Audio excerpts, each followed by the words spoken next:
सादत हसन मंटू का आखिरी खत अनवर मकसूद के नाम। भुट्टो साहब के दौर में शराब पर पाबंदी थी। ज़ियाउल हक साहब ने मज़ीद पाबंदी लगा दी। सादत हसन मंटू को मैंने ख़त में उन हालात की तफसील लिखी। मंटू का जवाब आया। ये ख़त सदर ज़ियाउल हक के दौर में लिखा गया था। अनवर, ज़मीन पर तुमसे मुलाकात नहीं हो सकी, मगर तुम्हारा ख़त पढ़कर यूँ लगता है कि हमारी सदियों से जान पहचान है। गालिब को जितना तुम चाहते हो उतना ही मैं भी चाहता हूँ। हिंदुस्तान में जो फिल्म मिर्ज़ा गालिब बनी थी वो कहानी मैंने लिखी थी। सुरैया मुझे पसंद थी, मगर मुझे मालूम नहीं था भरत भूषण मिर्ज़ा गालिब का किरदार अदा करेंगे। तुम्हें पाकिस्तान से मोहब्बत है, मुझे भी पाकिस्तान से मोहब्बत थी। तकसीम के बाद असमत चुगताई ने मुझसे कहा, आप पाकिस्तान जाकर क्या करेंगे? मैंने कहा, असमत, वहाँ हम ही हम होंगे। मगर मैं पाकिस्तान बनने के 8 साल बाद दुनिया छोड़ आया। मेरी उम्र ही क्या थी, 43 बरस। मुख्तलिफ अफसाने लिखने पर मुझे कई दफ़ा जेल हुई। जब भी कभी मैंने माकूल अफसाना लिखा, मुझे जेल जाना पड़ा। तुमने अपने ख़त में लिखा है, ज़ियाउल हक साहब ने शराब पर मज़ीद पाबंदी आयद कर दी है। पाकिस्तान में अगर 2 लाख इंसान शराब पीते थे तो देखना पाबंदी लगने के बाद 2 करोड़ इंसान शराब पीने लग जाएंगे। अगर तुम लोग चाहते हो किसी चीज़ को ख़त्म करना तो उसकी तरफ ध्यान देना छोड़ दो, वो खुद ब खुद ख़त्म हो जाएगी। देखो, मैंने अपनी सेहत की तरफ ध्यान नहीं दिया, वो खुद ब खुद ख़त्म हो गई।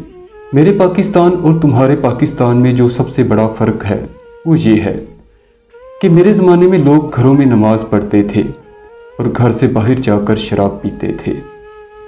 अब तुम्हारे पाकिस्तान में लोग बाहर जाकर नमाज़ पढ़ते हैं ताकि दूसरे लोग उन्हें मस्जिद जाता हुआ देख लें, और शराब अपने अपने घरों में अपने वालिदैन और बच्चों के सामने पीने लगे। मुझ पर इल्ज़ाम था मैं फहश लिखता हूँ। अनवर, तुम बताओ, मैं उस तहजीब के कपड़े किस तरह उतारता जो पहले से नंगी थी। मैं माशरे में बिखरी हुई गलाजत पर सफ़ेदी करने की बजाय गलाजत को देखता था और लिख देता था। इन लोगों ने एक मोहल्ले में लोगों के जाने पर पाबंदी लगाई। नतीजा क्या निकला? वो मोहल्ला तो खाली हो गया, मगर लाहौर में बड़ी बड़ी सोसाइटियाँ मोहल्ला बन गईं। मैं हीरा मंडी जाकर औरतों से उनकी कहानियाँ सुनता था। वही कहानियाँ मेरी तहरीर बन जाती थीं। मेरा दोस्त सिर्फ मेरा कलम था, मरते दम तक उसने साथ नहीं छोड़ा।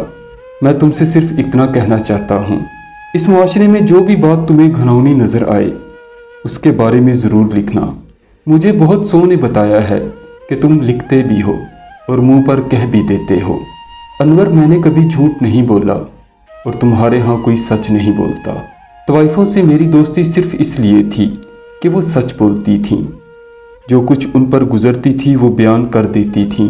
मुझे अपने किरदारों से हमेशा मोहब्बत रही और तुम्हारे मुल्क में बसने वाले जाहिलों को नफ़रत, जबकि अक्सर मेरी मुलाकात उन जाहिलों से उसी मोहल्ले में होती थी। तुमने लिखा है, मैं उर्दू अदब का सबसे बड़ा अफसाना निगार हूँ। मुझे सिर्फ एक बात की खुशी है, जिस दिन मेरा इंतकाल हुआ उस दिन ताज़ियत करने वालों का हजूम मेरे घर पे नहीं था। यही सच्चे और बड़े अदीब की पहचान है। सच पे मरने वाला, तुम्हारा मंटू।